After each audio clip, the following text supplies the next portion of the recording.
You are already running out of time. Not in 50 years. Not when you are old and gray. Right now. Today.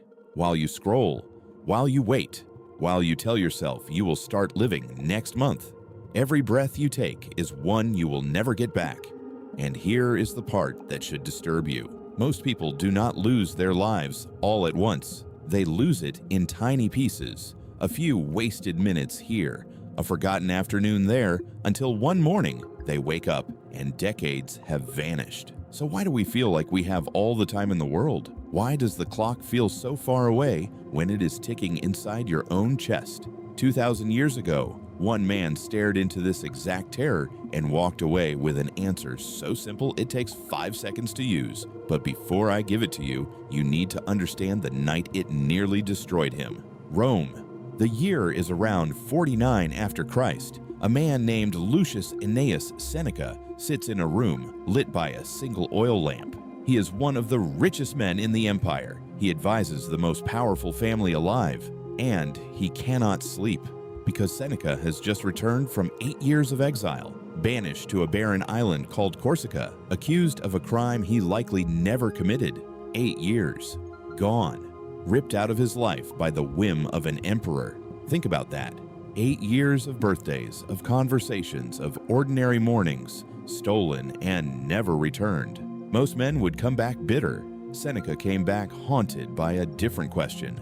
Not why did this happen to me, but how much of my life had I already wasted before they took the rest? Because here is what he realized in that quiet room, and it is the thing almost no one understands. The exile did not steal his time. The exile only made visible something that had been true his entire life. He had always been losing time. He had simply never noticed, and neither have you. Let me show you what he saw. Seneca looked back at the years before the island, the years when he was free, wealthy, untouched, and he was horrified because he could barely remember them.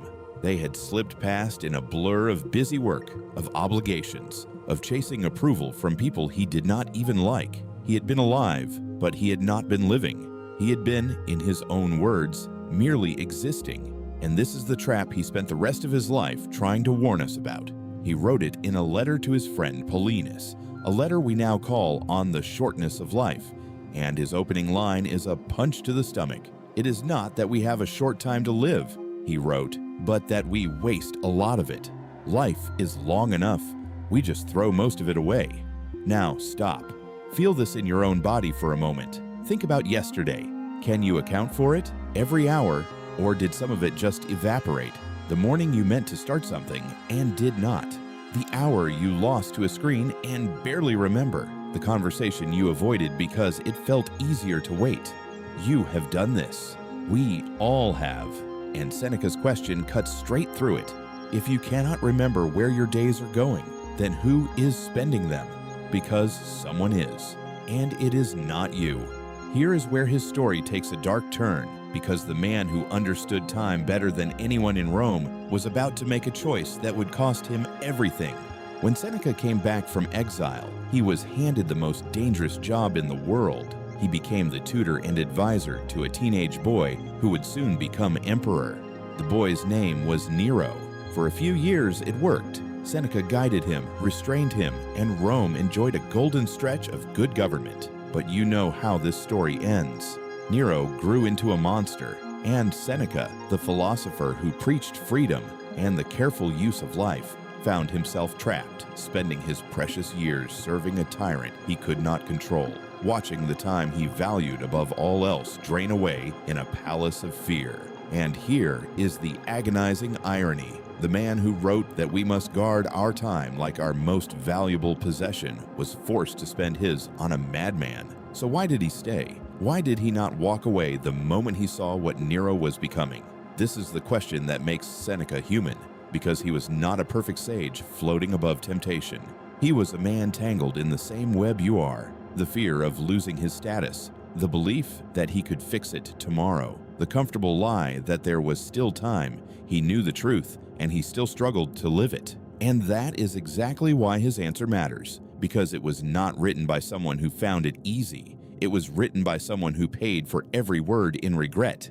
Now here is the method itself, the 5-second shift he discovered. But to understand why it works, you have to see the strange mental trick that keeps every single one of us asleep. Seneca noticed something bizarre about how human beings treat their possessions. He wrote that no one would ever let a stranger walk onto their land and take it. People guard their money with their lives. They fight over inches of property, over coins, over things. But when it comes to time, the one thing you can never earn back, they hand it away to anyone who asks. Your time, your single most irreplaceable asset. You give it for free to people and worries and distractions that do not deserve a second of it. Why? Because of one fatal assumption, the assumption that there will be more. We treat our days as if the supply is endless.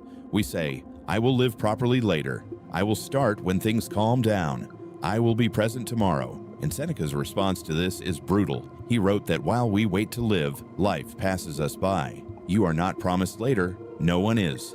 The whole of the future, he said, lies in uncertainty. Live immediately. Now, 2,000 years later, modern psychology has quietly stumbled onto the same truth, and the research is unsettling. Studies on what scientists call mortality awareness have found something strange. When people are gently reminded that their time is finite, not in a morbid way, but honestly, they do not become depressed. They become clearer. Their priorities sharpen. They waste less time on things that do not matter. Researchers studying older adults found that as people sense their time growing shorter, they automatically begin choosing deeper relationships, more meaningful moments, and they let go of trivial noise. The awareness of the ending makes the living richer. Seneca knew this without a single laboratory. And here is the 5-second regret killer at the center of it all.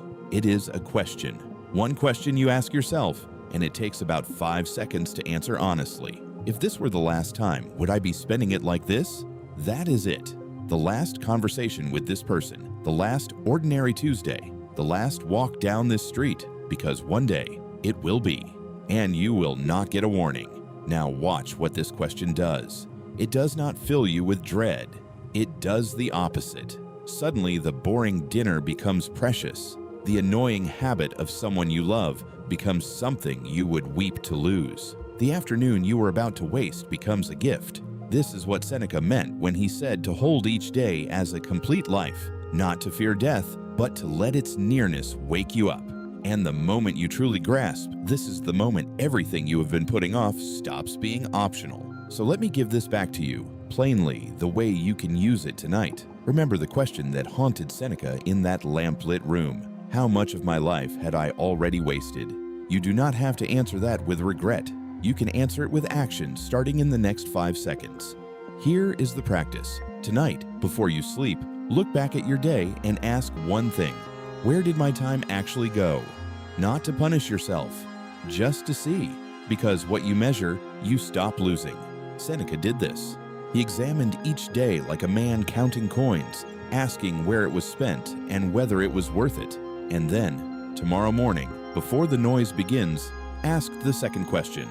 If today were a complete life, how would I live it? Not your whole future, just today. One day, lived fully, on purpose. That is the entire method.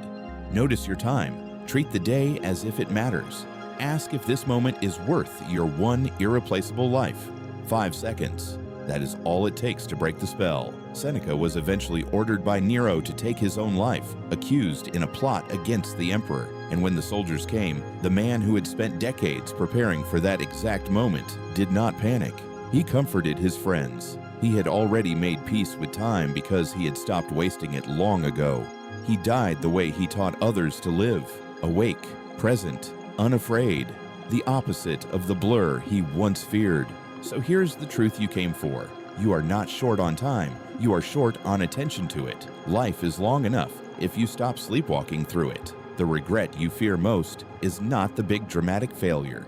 It is the quiet sum of all the ordinary days you let slip past without ever really being there. So tonight, ask the question, 5 seconds. If this were the last time, would I be spending it like this? And then go and live the answer while you still can.